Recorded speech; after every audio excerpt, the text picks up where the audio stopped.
to your computer. Okay. Hello, everybody.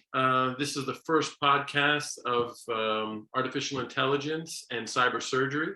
My name is Professor Andrew Gumbs, and our first guest is actually going to be my co-host, Dr. Vincent Grasso. So I'm going to start by interviewing him. So this is very exciting. I'm just going to give a little story. I know Dr. Grasso through my brother-in-law, and also in the fact that we were both attended Yale. Dr. Grasso was the advanced surgical fellow at Yale when I was actually a medical student in my final years. And Dr. Grasso has been a big innovator in artificial intelligence. He's worked for literally decades on computers, and I'm very excited for you to get to know him better. He's been published and featured in articles and on video and on the news, and we'll actually get into that a little bit later. So, Dr. Grasso, Vincent. Yeah, please call me Vincent. Yeah, it's great to finally start this. We're very excited about this because I'm the editor-in-chief of a journal called Artificial Intelligence Surgery, and Dr. Grasso is actually the social media editor. So this is our idea to get people a little bit more exposure to our journal. So Dr. Grasso, please, could you tell us a little bit about your time at Yale? Because that was a very exciting time. It was really like the inflection curve of minimally invasive surgery was really exploding. Laparoscopy was everything anyone was really talking about, and you were really at the forefront. So if you could tell us a little bit about your time at Yale and maybe your time at Mount Sinai. Sure. Great. No, it's fantastic, and thanks for inviting me to be part of your exciting journal. And you know, the universe is an interesting place where you meet people and you hear about them, and then you wind up working with them. So this is exciting for us.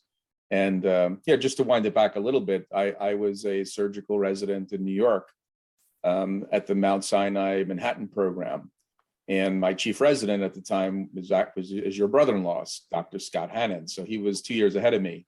And so we spent time together, in Manhattan, through our residencies. And when I left, an interest anecdotally, I wound up being the first assistant on a very early Lapnissen in 1992 when I was an intern. Wow, very early. Pretty early in Manhattan, and the attending got yelled at that he wasn't supposed to do it, and it was an early case. But I was very lucky because I practiced learning how to tie intracorporally, and I was able to, suture internally because I was interested in it, and it was fascinating for me. It's mind blowing because I was still in college at that point, studying archaeological studies. So you were really, ahead of the curve. So just to be very clear, the patient did fantastically well. Patient did fantastic. Yeah, they were discharged, and it was. But we didn't do another Lapnissen for like 4 years because it was still kind of early in the program. So when I left, when I was a chief resident, I had been exposed in that year to the Department of Surgery at Yale, where you were, because of the cool techie stuff they were doing, and they had a U.S. Surgical Center of Excellence. There were probably, I think, 6 or 7 around the country. And Yale's Department of Surgery was a U.S. Surgical Center of Excellence, and they had, they had a NASA Commercial Space Center there, which was interesting. And as a techie guy, as I was looking for a fellowship in advanced minimally invasive surgery, Yale had, the techie side, and it had certainly the gravitas of being a surgical center of excellence, and that's when I went up there. Just to point out for the younger people watching this, U.S. Surgical eventually became Covidian, which, as of course is now Medtronic. But did you know, I always wondered, or I never verified this, but U.S. Surgical really, I think, became famous because of their automatic staplers. Do you actually know where that technology initially was developed and why? I'm not really sure. I mean, when we were when we were at Yale, they had this kind of widget that moved the needle kind of back and forth in this long, actuator. But like the GIA staplers. Yeah, the staplers and then the so at least what the people told me, I never verified this, those were actually developed in the former Soviet Union. Oh, wow. Okay. So Didn't know that. So the techs could actually do thoracotomies like out, I think, in no man's land, like Siberia, sure. And they could actually treat patients with tuberculosis by doing the automatic staples. And apparently 2 guys from US Surgical actually put these, I guess, in their suitcases on their way out of the country, and then created, again, I cannot verify this, but that was the word on the street back at Yale back in those days. It's, a lot of interesting things came out of the Eastern Bloc countries, right? They had less regulatory constraints than we do here. Right. So it was the 90s was an interesting time. There was, really, centers of excellence pushing the surgical envelope into minimally invasive surgery. AI really wasn't a hot topic, but machine learning and a lot of the visual aids and computer imaging and all that stuff was all percolating, and that was at the epicenter at our space center where you were when you were doing your training. So right. That's so talk a little bit more about that. It was at the time, I didn't quite appreciate what you guys had actually created, how much funding you had. I mean, were you funded by NASA? Yeah, we were in the actual, the name of the organization was the Yale University NASA Commercial Space Center for Medical Informatics and Technology Applications, CSC META. And it was, Ron Merrill was, your department chair. And he had recruited Dr. Rick Satava, who was a Army colonel surgeon, but also a technology visionary. And he was at DARPA. He was the Defense Science Office program manager at DARPA. So when he came to Yale, and he was the director of the Space Center, he brought all of his techie collaborators and strategic partners to the table.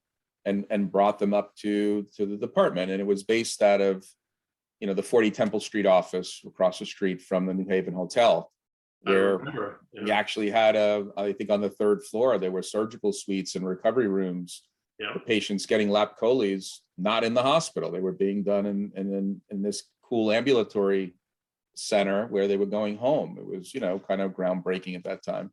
So, we had the technology piece, we had the cool clinical surgical piece.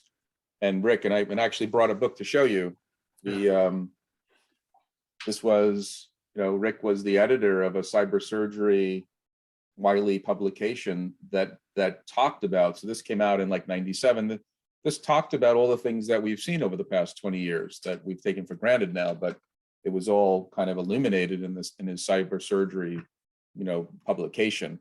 Well, because of that book, actually, we decided to mix the name of the journal, Artificial Intelligence Surgery, and that book, Cybersurgery, for the name of this podcast, right? Artificial Intelligence, Cyber and Cybersurgery. Now, Rick Satava, Dr. Satava, I remember, was a very, and still is a very intimidating fellow, had a lot of gravitas. Yeah. And he was always had this aura about him. And I remember I had very few conversations with him because he wasn't the type of guy that you could have small talk with. And I remember asking him about, his past. And one of the only phrases I remember him saying to me was, "It's classified." Yeah. It was, it was. Yeah, he had he had a very deep insights and knowledge about, cutting edge technologies through his world at DARPA. And, he's a serious guy, right? So he was, trained in the military, surgeon, and really an evangelist for, the kind of technologies that we see playing around now. But spending time with him there, during my stay was very, very rewarding. And he was very supportive of our crazy projects to Mount Everest and everything else that we did. So before you tell us more about that trip to Everest, which was, just, so far ahead of its time, just for anyone listening who doesn't know, could you say what DARPA stands for? Yeah, DARPA is the Defense Advanced Project Research Agency. They invented the internet. They invented, they funded and fund lots of cutting edge projects that are, way ahead of their time. Many of them don't go anywhere because they're so advanced, right? They're test beds for future things. And in fact, I was introduced by Dr. Satava at Medicine Meets Virtual Reality in 1998 in January in San Diego, where he was the he was the host, and he introduced me to one of his researchers that he funded, a brilliant researcher by the name of Kristen, and we became partners when I finished my my Yale training and my surgical practice and a little startup that I had. But for this conversation, why it was so interesting is, DARPA funded her and her company in the early 90s to develop something called tactical audio. And it was the ability of moving a surgical instrument like a needle through space to go from point A to point B, for example, doing a liver biopsy. How do you move that instrument? How do you move the trocar, the needle into the body so that you don't wind your way through the liver and slash everything up? What's the minimum, what's the trajectory that's optimal? And she connected all that to audio. So it's just like a fighter pilot locks in on target and gets audio. Just like, yeah, you stay on the trajectory. So you had optical and you had audio feedback and, haptic feedback and all these things that we take for granted in video gaming was very early. So Rick funded a lot of really interesting early stuff. Well, speaking of being ahead of your time, or things that were really early, I mean, with the COVID pandemic, of course, we all know that telemedicine has exploded. But I mean, I was blown away. You showed me some of you were interviewed for this on what TV show again was that? Yeah, we were live at Everest on the day Frank Sinatra died. We were on the Today Show with Matt Lauer. When he was before he got kind of kicked off the program, but he this is 1990, May 1998. I mean, you're doing telemedicine from Everest in the 90s. I mean, it's it was really, it was interesting. We were able to set up at base camp Mount Everest, basically a MASH unit, right? A hospital MASH unit, a clinic. And we were using the Inmarsat satellites over the Indian Ocean to move data, video, telephone, right? Voice, video, and text images through that connection to Yale New Haven Hospital and Walter Reed Hospital in real time. And it's, you may not believe me, but I actually was doing real-time stress tests with a non-invasive cardiac output device in real time and 2D echoes, real time, at 128K. So you'd say, well, 128K, what does that even mean? I can't remember. Remember in the old days, the little modems that you had on your computer, they were 56,000, they were 56K. They ran at that bit rate. Yeah. So that's right now you have in your, in your apartment, 100 megabytes of data flowing back and forth. So this was, 128,000, not 100 million. And, we did it for a month. It was really, and Rick, the DARPA funded it in part, and we had AT&T pick up the telephone costs, and we had a whole bunch of strategic partners. But it was early. It was very early, and, doing pulmonary function tests and Holter monitors and blood analysts with an iStat device, on the spot. I mean, was very futuristic. You're coming up on the 25th anniversary. What is that, in next year? It'll be the 25th anniversary? Yeah, I guess it'll be, yeah. And it's 25 years ago doing telemedicine seamlessly. Well, it just occurred to me that I'm going to have you do a special edition on telemedicine for the 25th anniversary of that. Absolutely, Well, maybe I've been invited back to go do some stuff back in Nepal, so maybe we can do an advanced trip over there. They have nice hospitals. Fantastic. They'd be very happy for you to go and teach them some new procedures. When we were there, we spent about a week in their teaching hospital teaching them basic laparoscopic surgery, right? So diagnostic laparoscopy, and that was early. We donated equipment. That was a very nice part of that project. So they'd be very happy to have you come and help out. No, of course, that'd be amazing. Now, you also, I believe, went to other countries when you were a fellow at Yale. Yeah, we did. Basically, what I kind of did, I took the Yale, the concept that we had, the surgical center of excellence there, and we went to Bolivia and Uganda, taught basic laparoscopy, donated equipment, and then we had one whole day symposia on telemedicine and medical informatics, and we take for granted being at, you were at Yale, you're a triple Yale guy, which is very rare. We take for granted the places that we trained at. Then you go down to Bolivia to a small community hospital, and when would they ever even be exposed to the things that we take for granted in our fancy hospital systems? So that was really rewarding. So we did stuff in Nepal and Cambodia and Uganda, and they're all really well trained, very smart, hardworking people, right? They train in our books, they read our textbooks. You know better than I do. The surgeons over there are really well trained and motivated to help their people. Well, of course. I mean, they not only they learn it in their language, then they learn it in English. They learn just like that from our textbooks. They go to international conferences. They read international published journals. I'm always impressed by that. For obvious reasons. And they don't get paid. They're not paid $100,000 a month, right? Being a surgeon in Uganda. Yeah. But luckily, the technology has gotten good that we can reach those people through our and you could be a teleconsultant, right? You could log into a procedure going on in one of those hospitals with an internet connection.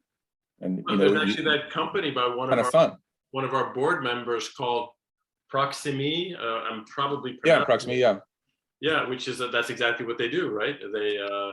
They enable the connection so that if there's a surgeon somewhere having a little problem, they can connect with an expert who can draw right on the screen and give them a little bit of help. And it's sure.